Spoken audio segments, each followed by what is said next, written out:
Good evening, guys. We'll get started with your review. Feel free to keep asking questions if you have any tonight. I don't see a ton of them this evening, but I'll be checking emails throughout the evening, so I'll be able to help you out with your questions. Remember, tomorrow also we're going to be taking about the first 10 minutes to work our way through the material before we take our 25 question test. And so you will be able to have some time tomorrow to sort through stuff while I'm teaching you the remainder of what's happening with the Great Depression. So starting with the first question, the question is, can you explain the Glass-Steagall Act and the National Industrial Recovery Act? So let me start with the National Industrial Recovery Act first. The National Industrial Recovery Act is one of the laws that's created by Franklin Roosevelt in an attempt to try to not be extremely liberal or radical with his movement towards fixing the problems of the Great Depression. When you think about the National Industrial Recovery Act, think about what was going on with Wilson with the War Industries Board, or how Herbert Hoover liked to work with businesses in the 1920s, where this is an attempt to try to figure out a way to put together a partnership of government, business, and the workers. And with the NIRA, this is oftentimes known as the Blue Eagle, where you'll have a Blue Eagle symbol and sign that you can put inside your business if you are obeying the rules that are created by the government to try to help get people through the Great Depression. With the NIRA, businesses were asked to maintain their wages at a certain level and to not lay off their workers, and workers were asked not to strike and to keep working with business owners during the crash. The problem with the NIRA is it was something that was asking the businesses to make sacrifices when their job is to stay in business and make money. And so with the NIRA, a lot of businesses like to show the Blue Eagle in their storefronts, but many of them have trouble sticking with the idea of continuing to pay their workers the standard wages and not laying off their workers as the Depression got worse and worse. So this is an attempt by FDR to try to not be too aggressive with his New Deal, but it's going to turn out to be something that is ineffective initially. It'll be broken up, though, into many different components where FDR is going to continue during the war to try to work with businesses to set up this cartel sort of mentality where businesses all work together with their workers to try to avoid labor strikes and get along with the government. The other question was asking about the Glass-Steagall Act, and it's going to be something that we're going to focus on tomorrow when we come to class, but I'll explain it to you now also, just so it makes sense. The Glass-Steagall Act is a law that's trying to separate banks, their risky behavior, away from their safer behavior. And the problem that they are facing is with the banks, you had banks getting into riskier and riskier behavior with speculation, whether it was in the 1800s with land or late 1800s with the gold scheme, coming up to this point where they're getting a little bit too aggressive with the stock market. So with the Glass-Steagall Act, imagine you have one major bank like a Wells Fargo. Glass-Steagall is going to cut that bank in half. It's going to create a bank that is going to be a safe version of a bank. And so it's just going to be focused on savings. And they're going to be given a lot of regulations to make sure that those are safe banks for people to put their money into for savings. These banks will take in savings accounts. They'll give out loans. And by playing it safe with that money without being risky in the stock market or other sorts of speculation, those people will be protected by FDIC, which is the insurance program that's set up to protect all bank accounts so that if the money is destroyed, stolen, whatever, that money will be replaced. The other half of the bank, there can be a Wells Fargo investment style bank that's off to the other side of the Glass-Steagall wall, where you're going to have a division down that bank where any money that people want to put into that investment bank, they can, but it's with the understanding that money's not protected by FDIC. There's less regulations on those banks, there's less rules, and investors go in understanding that if you put your money into that bank and the bank fails, the government's not going to come in and bail you out like they would if you had your money in the savings bank. So it creates two different styles of banks with different rules for each to try to reform them so we don't have another banking crash like we've had in the past. And you're going to see from the 1930s on until the 2000s, we didn't have banking crashes until we relaxed that regulation. With the 2007 crash, it showed that was a problem. Let me see here. Next question is, will we know names like Milton Friedman and Peter Tiemann on the test for tomorrow? Peter Tiemann isn't all that notable for even like really mainstream historians, so I wouldn't be too worried about him. Milton Friedman, on the other hand, is going to be an economist who is focused on historical economics And so he's going to become big in the 60s and 70s. So he's less important right now. He's going to be more important in the 60s and 70s when people start rethinking the New Deal, and especially Republicans start gaining more and more traction with their idea of less government involvement, less regulation, and that really starts to take off as the modern political party. And he'll be one of the leading figures in developing that economic standpoint for why that party is able to take off the way that it does. Let's see here. Next question, what is Keynesian economics? Keynesian economics is named after John Maynard Keynes. It's going to be, it's going to be an economic strategy that John Maynard Keynes is going to be dreaming up. Let me plug this in to make sure that I don't lose you guys.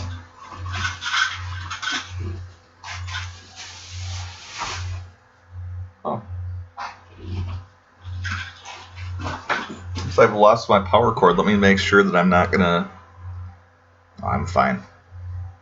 So John Maynard Keynes is a British economist who is going to be huge into the thinking of what happened during the Great Depression during the 1930s.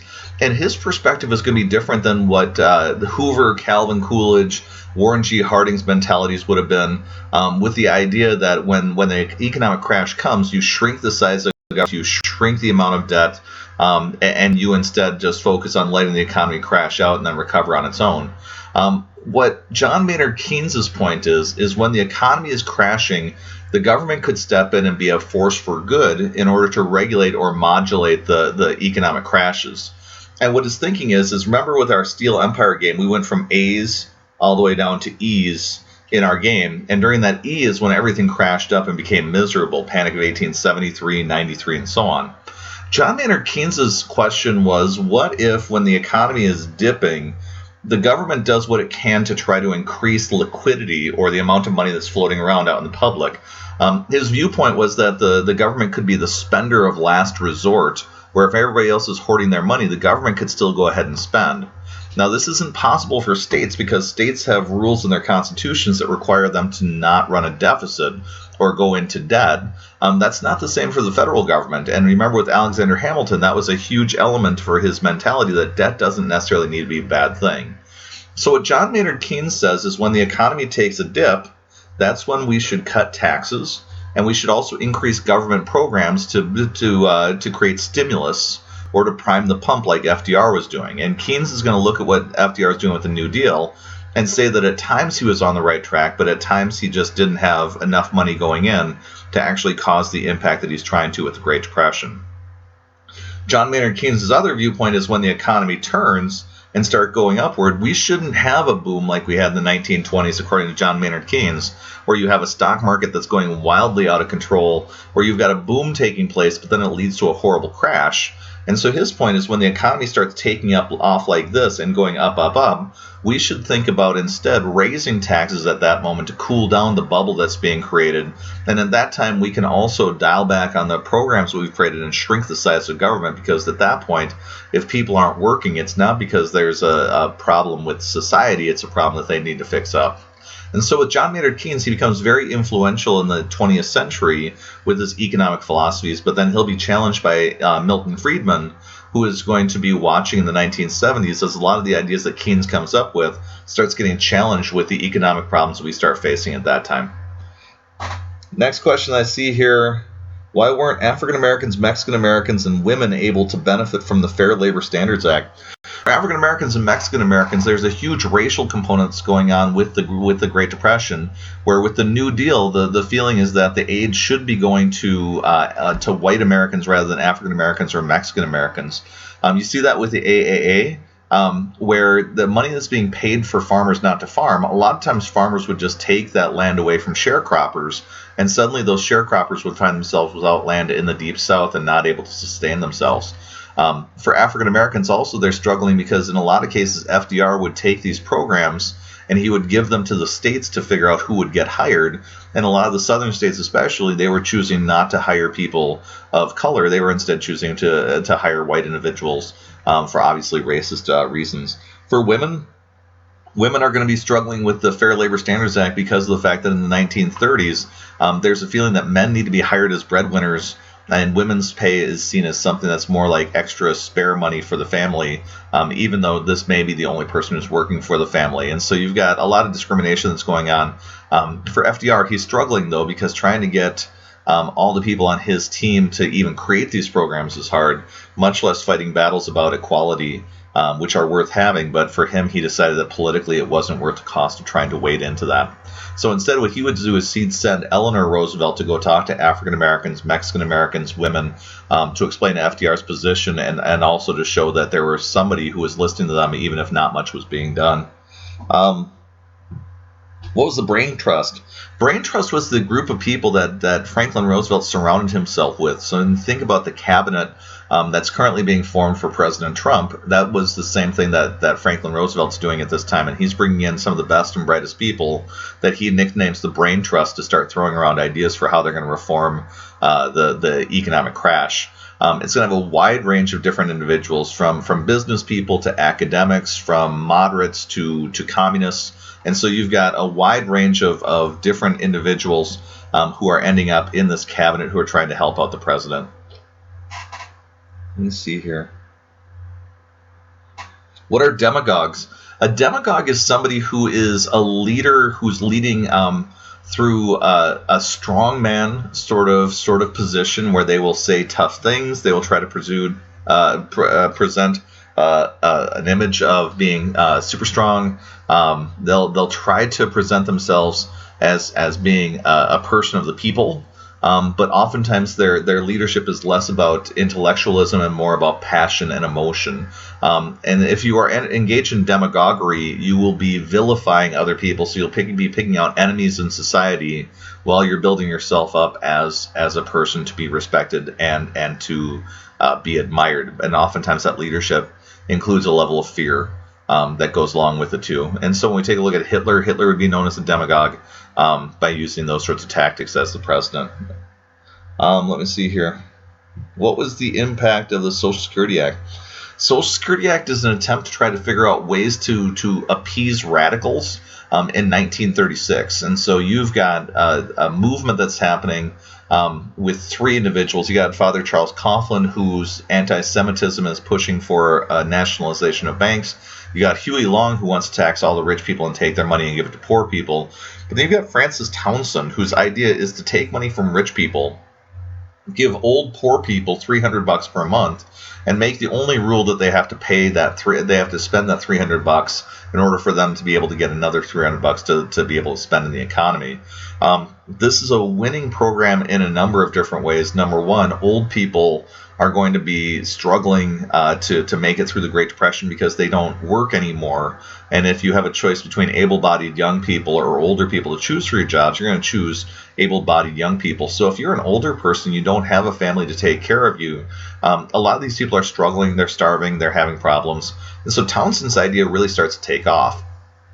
When you look at Social Security, though, there's a wrinkle that gets added to it, because there was a fear of these there was a fear of these, what they called the dole, where it was giving money out to poor people just for the sake of them being poor. And there was a fear that might take away their energy and their eagerness to work. And there was a fear of giving away something like this program to old people, because even though old people are wonderful and they should be taken care of, there was a feeling that might encourage then bad behavior in the future and a lack of planning. So when Franklin Roosevelt comes around with his adoption of this plan, what he's going to encounter is a group of people who argue that we don't want to create a dole in this country, but they were willing to listen to the idea of a government-backed retirement program. And that's what Social Security turned into. Republicans and Southern Democrats ended up demanding things like they wanted to make sure that if you wanted to draw out of this program, you were paying into it. And then so for people who went to work, they would be able to pay into Social Security to have that as a pension fund for themselves. They also set a cap of $107,000, I believe, on how much of your income could be taxed for Social Security. And once you went above that annual income, none of that money was taxed for Social Security, with the idea that you get to take out of Social Security whatever you put in, whether you're rich or poor. For us nowadays, these rules that we put into place are going to be things that are causing issues with Social Security currently, especially with the funding formulas, because we've got a baby boom that's coming through that's using a lot of Social Security. And we've got questions for how you and I will be able to pay for that as we get older. But we'll be talking more about that as we move closer to today, because that'll be one of the current issues we want to connect to history. What part of the New Deal had people worrying about government control in business and about socialism, and why? There was a lot of elements about the New Deal that made people nervous. Part of it was a fear of the fact that Franklin Roosevelt had surrounded himself with all sorts of people in the White House, and there were a lot of radicals in the White House who espoused communist beliefs. The thing that they're running into, though, is they're running into a Franklin Roosevelt who's really hard to work with, because he was constantly putting people against each other who maybe had different views with one another, and he would end up saying to both of them, man, I really like your idea, and then he would turn it into something totally different later on. For a lot of his programs, when you look back at them now, the fear of socialism or communism is fairly overblown, because of the fact that a lot of these programs were meant to dead end at a certain point. Or like the CCCs, WPAs, those sorts of programs, they're not intended to stick around for long periods of time. The programs that went into regulation of the stock market, of banks, those sorts of rules were seen by some as being communist or socialist leaning. But oftentimes those were the people who ran those businesses who had seen their income get dented by the fact that they had to stop engaging in risky behavior that had now become illegal as a result of regulation. So really, when you take a look at like the communist or socialist question, it really depends on your politics. If you're a Republican, it's much easier to see the evil intentions that are going on with the New Deal, where liberals will oftentimes see not only not a whole lot of evil, but also many liberals will look at Franklin Roosevelt and be disappointed by how he didn't go as far as they oftentimes think he should. And so he's really a political litmus test to kind of get a feel for which of the two parties you might gravitate towards when you get older. Final question I see here is FDIC, what does it do and what does it stand for? FDIC means Federal Deposit Insurance Corporation. It's a program where banks get to pay money into insurance with the federal government, and what the protection is if any of the banks around the country that are part of FDIC start failing, they are protected by FDIC, so the people who've put their money into the bank aren't going to end up losing their bank. That's the same with a natural disaster, with a theft, with anything like that. The people who have invested in that bank and put their savings in there are protected so that their money doesn't disappear. And so that's what FDIC is up to. Put together with the Banking Act, it's meant to provide safety and security for the banks so that there's no fear and that people can start putting their money back into them. That's the last question I see on my list. So my hope is that you guys are doing well tonight. Like I mentioned, I'll be checking email for a little while longer before I wrap up for the evening, and so feel free to contact me if you need any help. Have a great night, guys. Bye.